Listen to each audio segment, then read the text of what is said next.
तो चलिए 8.1 एक्सरसाइज को आगे बढ़ाते हैं। यहाँ पे मैंने 6 क्वेश्चन लिखा है। Find the area of region in the first quadrant enclosed by X axis, line X equal to √3y and circle.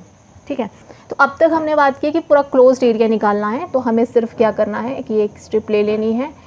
y के पैरेलल अगर हम स्ट्रिप लेते हैं तो एरिया का, क्लोज्ड कर्व का एरिया होगा y dx। अगर x के पैरेलल स्ट्रिप लेते हैं तो x dy। सर्कल से उठा के, जो भी कर्व है उससे उठा के y रख दीजिए, x के रिस्पेक्ट में इंटीग्रेशन कर दीजिए, या x रख दीजिए, y के रिस्पेक्ट में इंटीग्रेशन कर दीजिए।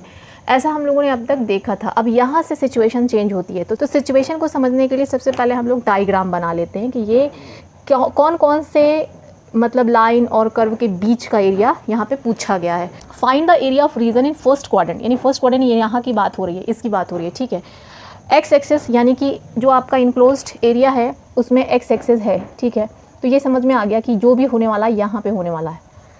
Line x is equal to √3y। ठीक, तो लाइन के बारे में मैंने बताया था कि जो जब भी कभी हम लोग लाइन खींचते हैं तो y is equal to X line जो होती है ना 45 डिग्री का एंगल बनाते हुए होती है, x इक्वल टू y। ठीक, y is equal to X line 45 degree का एंगल बनाते हुए होती है। अब y is equal to 2x है, 3x है, तो ये ऊपर जाती जाती है। ठीक, तो यहाँ पे है y is equal to 1/√3x। ये जो y है 1/√3 यानी 1 से थोड़ा कम है। ठीक है, तो इसलिए 45 से थोड़ा सा कम होगी। यानी अगर हम लोग ऐसी लाइन भी बना लें तो कुछ भी गलत नहीं होगा। You can make like y equal to x, ऐसा बना सकते हैं, लेकिन एक्चुअली ये थोड़ा सा 45 से थोड़ा सा एंगल नीचे इंक्लाइंड है। तो x is equal to √3y line हमने ये बना ली, स्ट्रेट लाइन। ठीक, अब ये लाइन हो गई और x एक्सिस हो गया और ये सर्कल हो गया। ठीक है, अब ये कह रहा है कि सर्कल है x² + y² इक्वल टू 4। एक ऐसा सर्कल जिसका सेंटर 0 0 है और रेडियस क्या है 4, किसका स्क्वायर है 2 का स्क्वायर है ना, तो रेडियस है 2। यानी कि ये जो डिस्टेंस है जिसे हम लोग रेडियस कहते हैं ये 2 है। तो इस पॉइंट के कोऑर्डिनेट होंगे 2,0। यानी कि हमें कुछ ऐसा समझ में आ रहा है कि हमारा जो बाउंडेड रीजन है वो ये है, क्योंकि ये लाइन एक्स एक्सिस और कर्व के बीच का एरिया ये है। तो हमें ये समझ में आ रहा है कि this is your enclosed area और आपको इसी का एरिया निकालना है।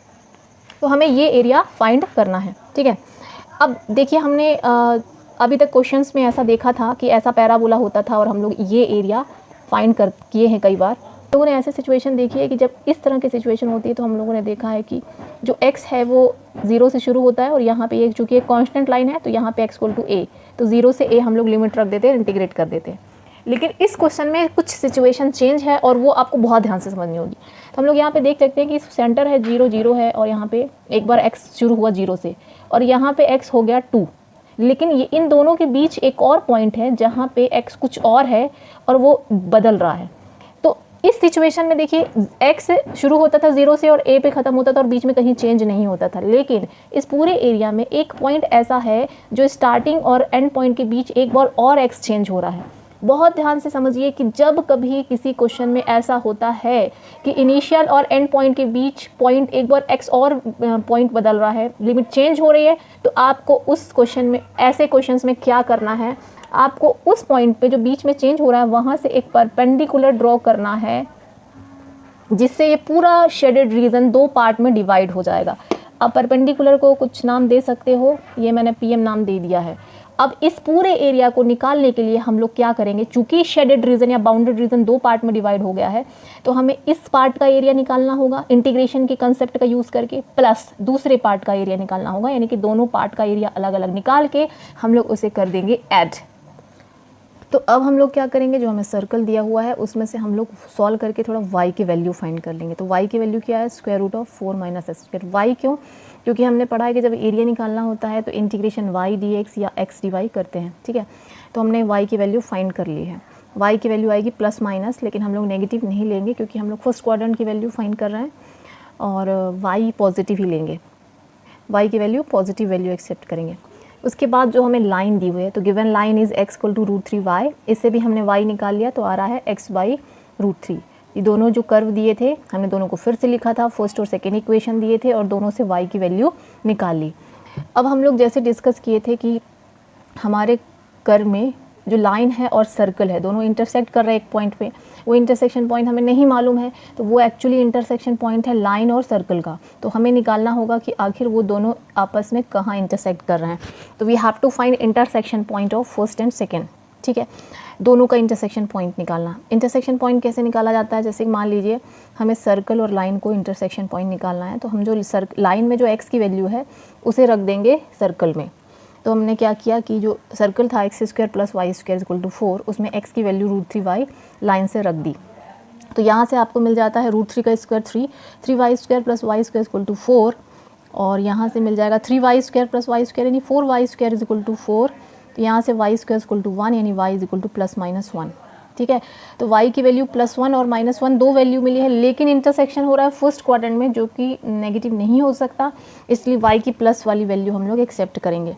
तो y की वैल्यू हमने प्लस ले ली। ठीक है, x मिल जाएगा √3। तो यहाँ पे हमने लिख दिया इंटरसेक्शन पॉइंट्स आर √3 and 1, क्योंकि इंटरसेक्शन पॉइंट यानी x और y लिखा जाता है।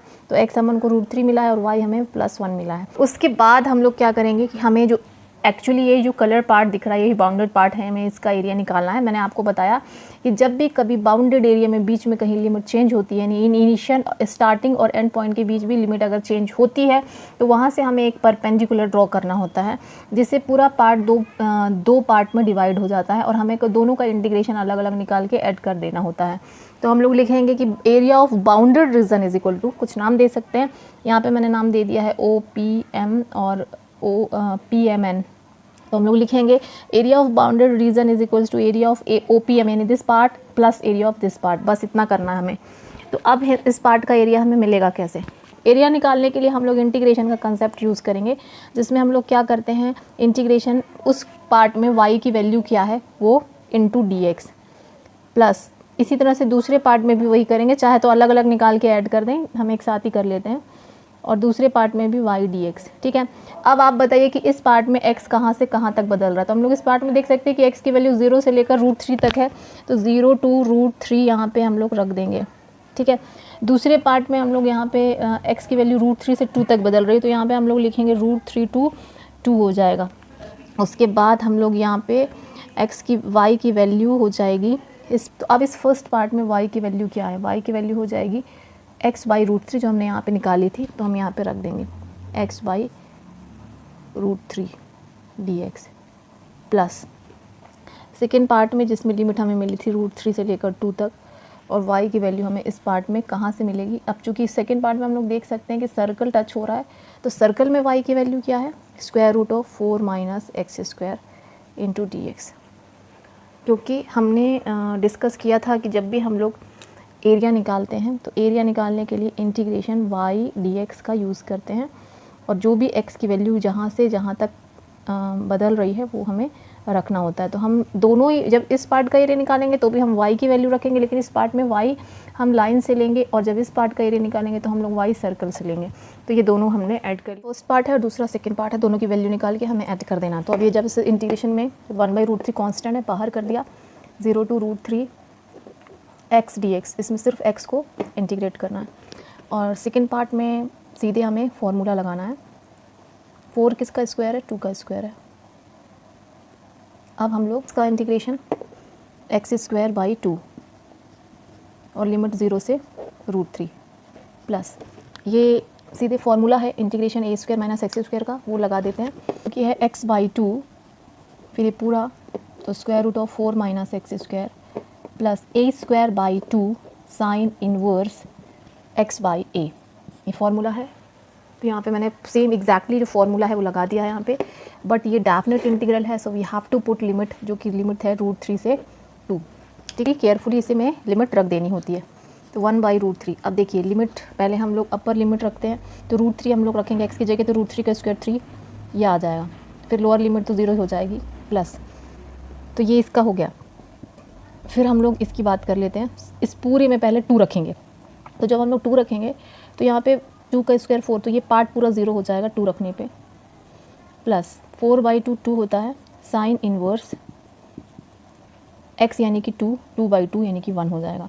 तो हमने सब जगह अपर लिमिट रख दी है, सिर्फ जहाँ जहाँ x है वहाँ अपर लिमिट रखनी है, फिर माइनस लोअर लिमिट यानी √3 रखना है, तो √3/2 x की जगह √3 रखेंगे तो कितना हो जाएगा, 4 - √3 का स्क्वायर यानी कि ये 1 हो जाएगा, फिर माइनस करके इसमें, तो 4/2 यानी कि 2 साइन इनवर्स √3/2। तो ये देखिए हमने पूरी अपर और लोअर लिमिट सब रख दी है।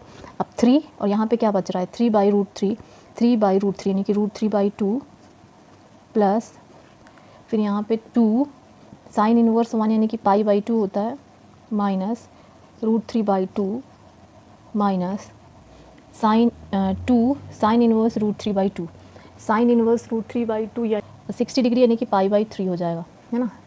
अब ये से इस दोनों कैंसिल, अब ये बचेगा 2 से 2 कैंसिल, पाई माइनस 2π/3 यानी कि 2π यानी कि π/3। अब चूँकि ये एक एरिया है तो अपन लोग लिख देंगे स्क्वायर यूनिट, इतना और कर देंगे। तो इस तरह से कंप्लीट एरिया जो है बाउंडेड एरिया आ रहा है π/3 स्क्वायर यूनिट्स। तो यानी कि ऐसे केसेस में जहाँ पे बीच में लिमिट चेंज होती है परपेंडिकुलर ड्रॉ के करेंगे और 2 पार्ट्स में डिवाइड करेंगे और अलग अलग दोनों का एरिया निकाल के ऐड कर देंगे।